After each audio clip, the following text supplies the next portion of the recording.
देखिए, अगर आपका सपना है कि आप डायरेक्ट डीएसपी बने, अब समाज के लिए अपनी सेवाएं दें, तो देखिए सबसे कॉमन चीज जानने वाली ये है कि आखिर डीएसपी बनते कैसे हैं, क्या क्या एलिजिबिलिटी होनी चाहिए। अगर वो योग्यताएं या वो मापदंड आपके अंदर नहीं है तो फिर तैयारी करना ही बेकार है। तो इसलिए सबसे पहली चीज यही है कि आपको एक अच्छा नॉलेज होना चाहिए कि आखिर डीएसपी कैसे बनते हैं, मध्य प्रदेश में कैसे बनते हैं, राजस्थान में कैसे बनते हैं, बिहार में कैसे बनते हैं, उत्तर प्रदेश में कैसे बनते हैं, क्या क्या इनके मापदंड हैं, क्या इनका एजुकेशनल क्वालिफिकेशन होनी चाहिए। ये सारी चीजें अच्छी तरीके से समझते हैं। देखिए, सबसे पहले बात करते हैं कि एलिजिबिलिटी क्या होनी चाहिए। मैंने यहाँ पर एलिजिबिलिटी को दो भागों में बांट दिया है। पहला भाग है एजुकेशनल, दूसरा भाग है फिजिकल। तो यहाँ पर एजुकेशनल के बारे में पहले हम बात कर लेते हैं कि आखिर एजुकेशनल क्या क्वालिफिकेशन होनी चाहिए। अंडर ग्रेजुएशन में आपने बीए किया हो, बीएससी की हो, बीकॉम किया हो, BBA, B pharma, BMS, MBBS, कुछ भी आपने किया हो, जो बैचलर की डिग्री होती है ना, वो आपने पास कर ली हो, यही एजुकेशनल क्वालिफिकेशन चाहिए डीएसपी बनने के लिए। आप चाहे बिहार में एग्जाम दें, चाहे मध्य प्रदेश में दें, राजस्थान में दें, या किसी और राज्य में दें, ये तो क्वालिफिकेशन होनी जरूरी ही है एजुकेशनल की बात करें तो। अब देखिए, यहाँ पर एक सवाल ये आ जाता है कि यूजी में मैंने मान लीजिए बीए किया, तो क्या उसमें ये भी होता है कि बीए में इतने परसेंटेज मार्क्स होने चाहिए तभी आप डीएसपी के लिए एलिजिबल हैं, या बीएससी में इतने मार्क्स, या बीकॉम में। तो देखिए, आपका चाहे यूजी की बात हो, चाहे ट्वेल्थ की बात हो, चाहे टेंथ की बात हो, आपके पिछले कितने भी मार्क्स आए हों, केवल पास हुए हों, बस डीएसपी बनने के लिए आप एलिजिबल हैं। ये आपके लिए अच्छा मौका दिया है कि आपका कल क्या था हमें मतलब नहीं है, आज आप क्या कर सकते हैं, ये हमारा जब एग्जाम होगा डीएसपी के लिए उसमें दिखाइए, उसमें मेहनत कर लीजिए, अच्छा परफॉर्म कीजिए, हम आपको सर्विस में ले लेंगे, डीएसपी बना देंगे। तो इसलिए बीए में या आपने जो भी डिग्री की है या ट्वेल्थ में कितने भी मार्क्स आए हो, पास अगर हुए हैं तो आप एलिजिबल हैं। तो इसलिए इसमें कोई टेंशन लेने की बात नहीं है कि बीए में मेरी बैक आ गई थी, बीकॉम में बैक आ गई थी, तो क्या मैं अभी, मेरा मन है पढ़ाई करने का, तो क्या मैं पढ़ाई कर सकता हूँ। तो बिल्कुल कर सकते हैं, कह दिया ना कि कल आपका क्या था नहीं मतलब है, आज आप क्या हैं ये चीज बताइए। तो एजुकेशन क्वालिफिकेशन यहाँ पे क्लियर हो जानी चाहिए कि आपने यूजी में कुछ भी डिग्री हासिल की हो, आपने पास किया हो, आप एग्जाम दे सकते हैं, मतलब डीएसपी बन सकते हैं। दूसरी जो क्वालिफिकेशन है उसे कहते हैं फिजिकल। देखिए, एसडीएम बनने के लिए या डिप्टी कलेक्टर बनने के लिए ये फिजिकल जो क्वालिफिकेशन है, जो मापदंड है, उनका होना जरूरी नहीं होता है, लेकिन पुलिस सर्विस में जाने के लिए एज ए डीएसपी ये जरूरी है। पुलिस सर्विस में जाने के लिए एसआई बनते हैं, कांस्टेबल बनते हैं, तब भी ये जरूरी होता है, लेकिन हम यहाँ पर डीएसपी के लिए देखते हैं। तो फिजिकल क्वालिफिकेशन की बात कर लेते हैं, फिजिकल मापदंड की बात कर लेते हैं। अब देखिए, मैंने यहाँ पर क्या किया है कि अलग अलग राज्यों के हिसाब से भी समझाया है, मेल फीमेल के हिसाब से भी समझाया है। अब यहाँ पर सबसे पहले हम मेल के बारे में जानते हैं, उसके बाद फीमेल के बारे में जानेंगे। अगर आप मेल हैं, आप पुरुष हैं, तो आपकी एज 21 साल होनी चाहिए यूपी में, मध्य प्रदेश में, राजस्थान में डीएसपी बनने के लिए। और अगर आप बिहार में बनना चाहते हैं तो 20 साल अगर आपकी एज हो गई है तब भी आप डीएसपी बन सकते हैं। तो यहाँ पर इतना डिफरेंस रहेगा, ये चीज आप ध्यान में रख सकते हैं। तो यूपी में 160 एसटी वालों के लिए चाहिए, एसटी के जो मेल हैं उनके लिए चाहिए, और 165 जो जनरल में आते हैं, ओबीसी में आते हैं, एससी में आते हैं। इसके बाद एक 68 सेंटीमीटर चाहिए मध्य प्रदेश में। अगर आपको मध्य प्रदेश में डीएसपी बनना है तो 168 सेंटीमीटर आपकी हाइट होनी चाहिए। फिर चाहे आप जनरल में आते हो, ओबीसी में आते हो, एससी में आते हो, एसटी में आते हैं, मध्य प्रदेश में ऐसी कोई छूट नहीं दी गई है एससी या एसटी वालों, सबके लिए समान रूप से है, 168 सेंटीमीटर हाइट आपकी होनी चाहिए। इसके बाद हम बिहार की बात करते हैं। बिहार में एससी और एसटी कैंडिडेट के लिए 160 सेंटीमीटर होनी चाहिए, बाकी सभी के लिए 165। इस चीज ध्यान रखना। इसके बाद 168 सेंटीमीटर चाहिए कहाँ के लिए, राजस्थान के लिए। राजस्थान में अगर आप RAS का एग्जाम देना चाहते हैं, राज जिसको बोलते हैं, उसके तहत डीएसपी बनकर आप सेवा देना चाहते हैं, तो 168 सेंटीमीटर आपकी हाइट होनी चाहिए, भले आप किसी भी कैटेगरी में आते हो, यहाँ पर भी छूट नहीं दी गई है। अब हम बात कर लेते हैं फीमेल कैंडिडेट के बारे में। अगर आप लड़की हैं तो फिर आपकी एज 21 साल होनी चाहिए वही, यूपी में, मध्य प्रदेश में, राजस्थान में, बिहार में आपकी जो एज है अगर 20 भी हो जाती है तब भी आप डीएसपी बन सकते हैं।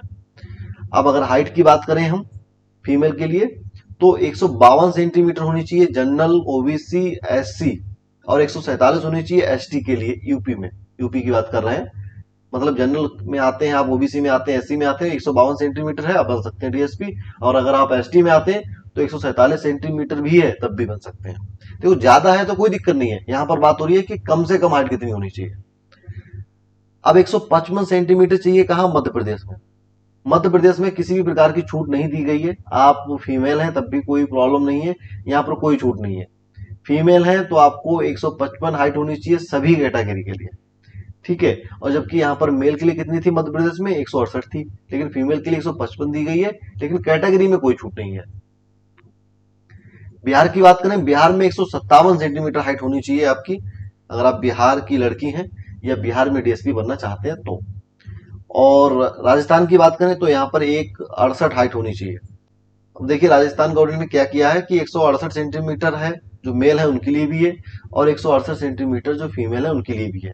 तो यहाँ पर कोई भी बदलाव नहीं किया गया है। राजस्थान गवर्नमेंट ने मेल फीमेल दोनों के लिए सेम हाइट रखी है, और सभी कैटेगरी के लिए रखी है। वहां पर कैटेगरी के अकॉर्डिंग भी छूट नहीं है, मतलब हाइट में फिजिकल जो मापदंड है उसमें उनका कहना है हम किसी भी प्रकार की छूट नहीं देते हैं। चाहे आप एससी में आते हो, एसटी में आते हो, ओबीसी में आते हो, या आप मेल है फीमेल है, हमें मतलब नहीं है, हमें हाइट चाहिए 168 सेंटीमीटर, ठीक है। अब इसके बाद बात कर लेते हैं कि आखिर बनते कैसे हैं। ये तो चीजें हो गई कि ये अगर आपके अंदर है, ये मापदंड है, ये एलिजिबिलिटी आपके अंदर है तो आप डीएसपी बन सकते हैं। लेकिन बनने का प्रोसेस क्या है, इस पे भी थोड़ा बात कर लेते हैं। देखिए डीएसपी बनने के लिए आपको एक एग्जाम देना होता है। एग्जाम को कंडक्ट कौन कराता है? उस राज्य का पीएससी। जैसे कि मान लीजिए आप मध्य प्रदेश के निवासी हैं तो एमपी पीएससी आपने सुना होगा, अगर थोड़ा बहुत भी सर्च आपने किया है कि डीएसपी कैसे बनते हैं, यह एग्जाम कहाँ होता है, कैसे होता है। ऐसी यूपी पीएससी है, बीपीएससी है, और ऐसी राजस्थान का भी पीएससी एक है। तो इनको जिम्मेदारी दी गई है कि राज्य की जो सिविल सेवाएं हैं इन पर भर्ती करना। तो उनके द्वारा एक एग्जाम होता है। डीएसपी बनने के लिए टोटल 3 फेस होते हैं। पहला होता है प्रीलिम्स एग्जाम, दूसरा होता है मेंस एग्जाम, तीसरा होता है इंटरव्यू। और जब सारी चीजें क्लियर हो जाती हैं तब उसके बाद चलती है ट्रेनिंग। तो ट्रेनिंग के बारे में बात नहीं करेंगे, क्योंकि मेन जो चीज है ये 3 स्टेप आपके लिए मेन चीज है जो आपको डीएसपी बना सकते हैं। ट्रेनिंग तो कराना उनकी जिम्मेदारी है, वो तो फिर आपको कैसे भी करके ट्रेनिंग तो कराएंगे ही कराएंगे, लेकिन ये 3 स्टेप ये आपको पूरे करने हैं और बड़ी मेहनत के साथ पूरे करने हैं। तो सबसे पहला आपको प्रीलिम्स एग्जाम देना होगा। प्रीलिम्स एग्जाम अगर आप क्वालिफाई कर लेते हैं फिर आपको मेंस एग्जाम में बैठने का मौका मिलेगा। और जैसे ही आप मेंस एग्जाम में बैठेंगे तैसे ही आपके प्रीलिम्स में क्या मार्क्स थे कोई मतलब नहीं है, वो हटा दिए जाते हैं। फिर आप वो मेंस में जो मार्क्स लेके आते हैं, जो आपके नंबर आते हैं, और उसके बाद अगर आपके मार्क्स अच्छे आए, उनको सही लगता है, तो फिर वो आपको इंटरव्यू के लिए भेजते हैं आके। और इंटरव्यू में जो मार्क्स आपको दिए जाते हैं उनको जोड़ा जाता है, और जो आपके मेंस एग्जाम में जो आपके मार्क्स हुए होते हैं उनको जोड़ के एक लिस्ट बनाई जाती है। जैसे मान लीजिए उनको 100 वैकेंसी है अगर डीएसपी के लिए, तो उनको 100 कैंडिडेट चाहिए, तो वो ऊपर से लिस्ट बनाएंगे सबसे पहला पर्सन कौन है जिसके मेंस और इंटरव्यू को मिला के सबसे ज्यादा मार्क्स बनते हैं, तो उसको दी जाएगी रैंक फर्स्ट। ऐसी थर्ड, ऐसी सेकंड, थर्ड, फोर्थ, फिफ्थ चलती रहती है। तो उसके बाद कट ऑफ बनती है। आपको कोशिश ये करनी ज्यादा से ज्यादा जितना आप खींच लें, ज्यादा से ज्यादा मार्क्स हासिल करने की कोशिश करें, डीएसपी आप जरूर बनेंगे। तो ये 3 स्टेप को पूरा करना होता है। एग्जाम कैसे दे सकते हैं, इसके लिए क्या होता है कि एक नोटिफिकेशन जारी किया जाता है पीएससी के द्वारा। आप यूपी के हैं, आप बिहार का भी एग्जाम दे सकते हैं, आप राजस्थान का भी दे सकते हैं, यूपी का भी दे सकते हैं, और भी राज्य जो है झारखंड है उनका भी दे सकते हैं, ऐसा कोई इशू नहीं है। लेकिन अपने राज्य में बनते हैं तो आपको वहां पर छूट दी जाती है अगर आप एससी एसटी ओबीसी के कैंडिडेट हैं या ईडब्ल्यूएस के कैंडिडेट हैं। और राज्य में देते हैं तो वहां पर जनरल के माने जाएंगे। जैसे कि मान लीजिए आप यूपी में एसटी कैटेगरी में आते हैं और आपने एग्जाम दिया बिहार का, तो वहां पे आप जनरल के माने जाएंगे, एसटी के नहीं माने जाएंगे। ना आपको कोई छूट मिलेगी, ना आपको कोई भी आरक्षण रिजर्वेशन कुछ भी नहीं मिलेगा, आप जनरल कैटेगरी में आएंगे। तो इसलिए अपने राज्य में देते हैं तो छूटें मिलती हैं। और भी जितने भी, जैसे कि मान लीजिए अगर एज आपकी ज्यादा हो गई है तब भी ओबीसी एसटी एससी वालों के लिए छूट दी जाती है। तो ये सारे बेनिफिट्स आप अपने ही राज्य में उठा सकते हैं। क्योंकि जो डीएसपी का जो पद होता है, डीएसपी के लिए जो डायरेक्ट जो भर्ती होती है वह एक राज्य की सेवा होती है, तो उस पर स्टेट गवर्नमेंट ही डिसीजन लेती है कि हमें क्या करना है क्या नहीं करना है। सेंट्रल गवर्नमेंट का इसमें कोई मतलब नहीं होता है। तो ये 3 स्टेप आपको पूरे करने हैं, उसके बाद आप डीएसपी बन सकते हैं। सबसे पहले आप वो चीजें जो मैंने बताई हैं कि एजुकेशनल में और आपके जो फिजिकल में ये चीजें हैं, तो आप डीएसपी बन सकते हैं। देखिए, एजुकेशनल क्वालिफिकेशन जो बताई थी मैंने कि आपने अगर बीए किया है, बीएससी किया हो, ये आप कभी भी अपना चेंज कर सकते हैं। आज बीए पास नहीं, कल बीए पास हो जाएंगे। लेकिन जो फिजिकल का है, ये कहते हैं ये प्रकृति ही आपको देती है। हाइट आप नहीं बढ़ा सकते हैं। हाइट अगर नहीं दी है प्रकृति ने तो आप यहाँ पर पीछे हो जाएंगे, क्योंकि जब तक उनके शारीरिक मापदंड के हिसाब से आप फिट नहीं बैठते हैं, आपको वो डीएसपी बनने का मौका नहीं देंगे। तो इसलिए सबसे मेन जरूरी है फिजिकली। फिजिकली रूप से अगर आप फिट हैं उनके अकॉर्डिंग, तो आप अपना एजुकेशनल क्वालिफिकेशन चेक कीजिए और फिर एग्जाम में बैठिए।